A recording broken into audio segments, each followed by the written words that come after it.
explorers have unearthed a remarkable find off Nantucket Island, Massachusetts. The wreckage of a German U-boat concealed beneath the waves off New Jersey's coast.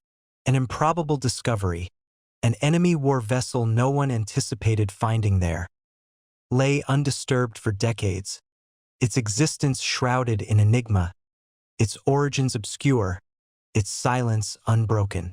In 2025, a team of advanced salvage divers revisited the site armed with state-of-the-art technology, and their findings inside left even seasoned experts astounded. This isn't merely a tale of a lost Nazi submarine. It's about the secrets it harbored, revelations that will leave you stunned.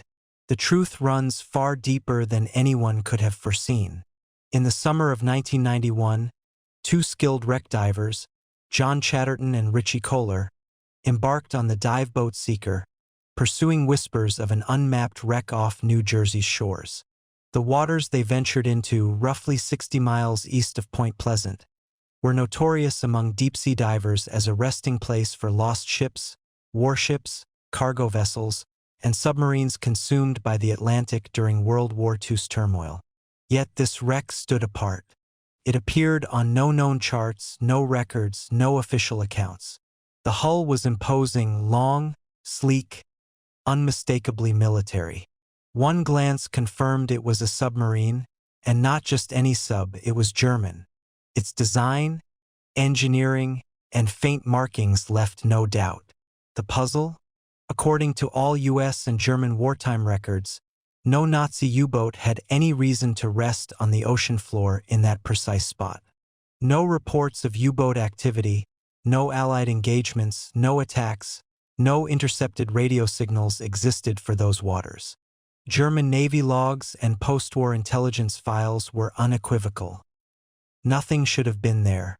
Divers dubbed it U-Hoo, a name that would echo through the diving community for years. The submarine lay nearly 230 feet below the surface, a depth that tested the boundaries of recreational diving. This wasn't a casual weekend wreck dive. It was a perilous plunge into frigid, murky waters where a single misstep in gear or timing could prove fatal. At such depths, dangers multiply. Crushing pressure, limited visibility, and risks like nitrogen narcosis, oxygen toxicity, and lethal decompression sickness loom large. Every moment at the wreck required meticulous planning and precise execution. John and Richie weren't alone in their fixation. Other divers joined the quest, some veterans, others seeking fame. Over the years, teams returned repeatedly, each dive a bid to uncover a clue, a marking, anything to explain why this U-boat rested off New Jersey. But the ocean fiercely guarded its secret, and every revelation came at a cost. 3 divers lost their lives pursuing the truth. Steve Feldman, a respected local diver, was the first, succumbing to catastrophic equipment failure during an early descent. Later, Chris Rouse and his son, Chris Jr., a renowned father-son duo in the wreck diving world, met a tragic end.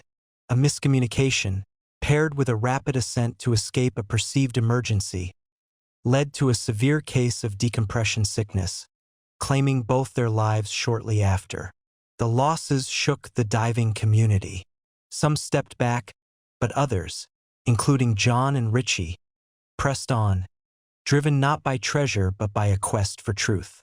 They believed wrecks told stories, and this one demanded to be heard. The U-boat, cloaked in silt and slowly succumbing to rust and marine life, clung to its mysteries. Torpedo tubes, pressure hull, control room, each dive revealed more of its structure but not its identity. Without visible hull numbers or documents, they were left with fragments.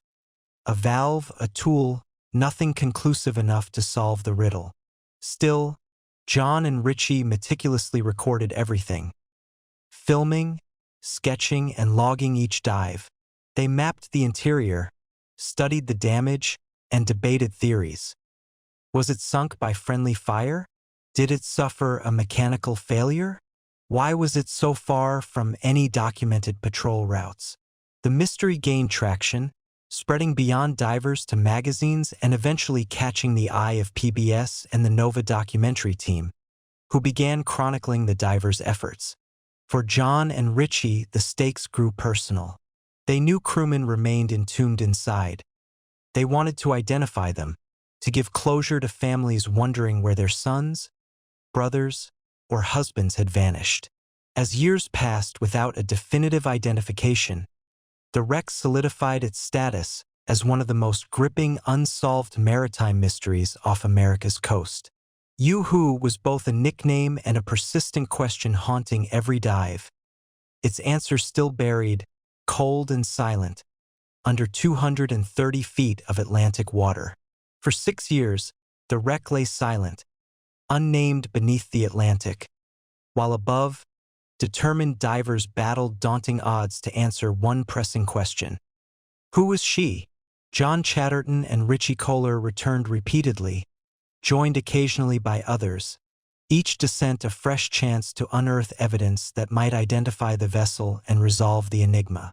The wreck's features, its hull shape, gun mount, and internal structure, confirmed it was a German Type 9 U-boat, narrowing the possibilities slightly.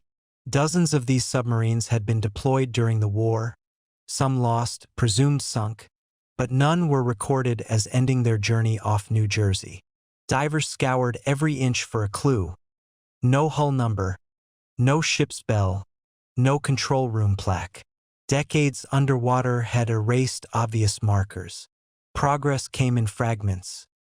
Each dive yielded an object, a photo, a catalogued item. One discovery sparked hope. A knife, unremarkable at first, but etched with the name Horenberg. On land, John and Richie combed naval archives, crew lists, and wartime records, uncovering a match. Martin Horenberg, a machinist made aboard U-869. It wasn't conclusive, but it tied the wreck to a real person, transforming it from an anonymous relic into a story with human weight. Yet, a single name wasn't enough. Skeptics warned that without a serial number or official marking, identification remained speculative. Ocean currents could carry personal items between wrecks. In 1997, a pivotal find emerged from the engine room. A rusted metal box, barely intact, lodged amid debris and marine growth. It was a spare parts container, untouched since the war. On land, divers meticulously cleaned it, revealing a serial number stamped inside. Cross-referenced against German and Allied maintenance records, the number unmistakably pointed to U-869. The wreck had a name. 6 years of speculation crystallized. John and Richie had found U-869, previously thought lost 3,000 miles away near Gibraltar. This breakthrough answered one question but raised another. How did U-869 end up off New Jersey? 2 theories emerged, both plausible yet unproven. Divers, led by John and Richie, proposed a chilling scenario. U-869 may have been sunk by its own torpedo. The hull showed signs of an internal explosion, outward ripped sections and a torpedo lodged in a forward tube, suggesting a malfunction during launch. A defective torpedo, possibly a German G7E, could have circled back or detonated prematurely, dooming the sub instantly. Such failures weren't rare in World War II.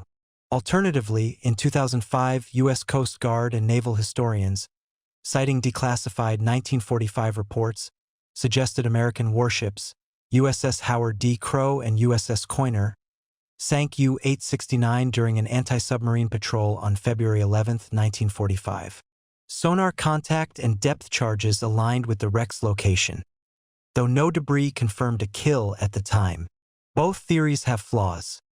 No second torpedo was found to confirm the self-destruction hypothesis, and the Navy's reports lacked solid evidence of a hit. In 2025, nearly 3 decades after U-869's identification, advanced salvage divers, maritime archaeologists, and historians revisited the wreck with cutting-edge tools. AI-guided drones, high-resolution sonar, and precision manipulators. Their goal was a complete digital reconstruction of U-869's interior.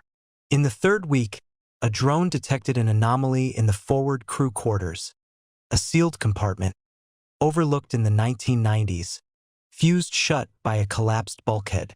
Inside was a watertight container holding astonishing artifacts. Hand-drawn maps of New York City targeting bridges, tunnels, and power stations, photos of known saboteurs, dossiers on German-speaking operatives, and a radio encryption log referencing Operation Stir, a covert Nazi plan to infiltrate the U.S. Two documents contradicted known records: a coded briefing mentioning a Jersey Coast rendezvous to deploy assets in civilian disguise, and a message prepared for transmission: package delivered, await instructions.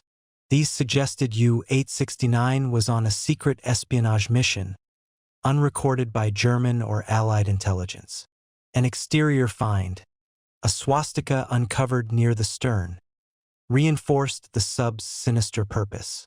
The discovery prompted a reassessment of 1,945 reports of odd coastal activity in New Jersey, once dismissed as paranoia.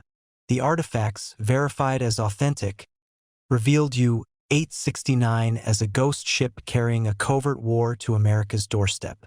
Its legacy challenges history's completeness, showing that every wreck holds secrets waiting to rewrite the past.